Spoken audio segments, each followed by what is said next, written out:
Yeah, I've just come back from the funeral at the church. My dad there, look. Lovely service. I couldn't believe how little the church had changed. I hadn't been in there in probably 35 years. And it was all the same. Everything was the same. Like literally everything was the same. But the service is out of the way. It was kind of weird though, standing right next to my dad's coffin, a couple of feet away, not even that. You know, arm's length. My sister Jackie said a lovely few words at the end. Said to my sister Kerry. But the strange thing is, my hearing's not great, so I really couldn't hear a lot, because in the church the whole thing's just an echo. So I struggled a lot. I think the only downside to it was the organ playout was appalling. So that kind of had a little bit of, that's a typical funeral of my dad.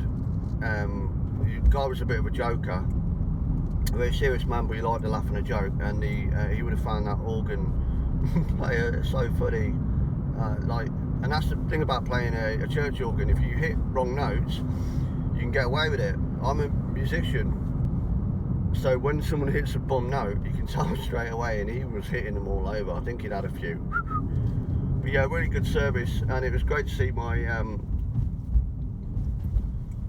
my sisters there. I mean, we don't really get along, to be honest. We don't really speak that much, you know, differences, etc, etc. My mum was great. I think she gave me the biggest hug she'd ever given anyone.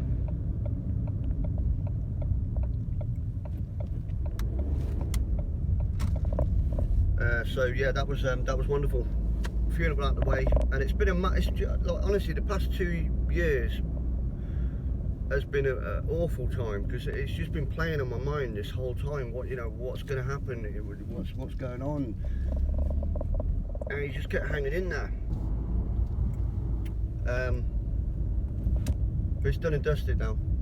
I can get back to being like the person I was before, because you know, when you've got something on your mind, everyone knows this. When you've got something on your mind, you can't focus properly. You've always got that thing, you know, when you're worried about something, or you're a little bit concerned, or there's that thing at the back of your mind. That's gone now. Yeah. And I kind of, you know, you realise how vulnerable we are, and how ridiculous everybody is fighting and arguing about stupid petty shit, tribal god images, whatever. I mean, I'm not religious, because God's not real, obviously. It's just a bunch of stories. But when you're in that environment and you see all these people around you who really believe there's an invisible magic man in the sky, it's a bit weird. But so you sort of adhere to the rules and regulations, etc. Obviously, I didn't take part in any of the ceremonies. That's not my thing. But the fact that I turned up and had to listen to all this stuff was great. But I kind of blocked it out, because right next to me in the coffin was my dad. So the fact that I was there next to him, I didn't really hear anything that was going on or anything that was said, to be honest, apart from, like I said, my sister's speech at the end, and something Sister Kerry said. So there it is. If you watch this till the end, I appreciate it, I really do. It's been a tough time, so if I've insulted anybody, or I've not been the nicest person on the planet, or in general just to be around, I apologise. It's been difficult. Yeah, it just feels like you know, the shackles have been unlocked, and I can get back to being the person I was.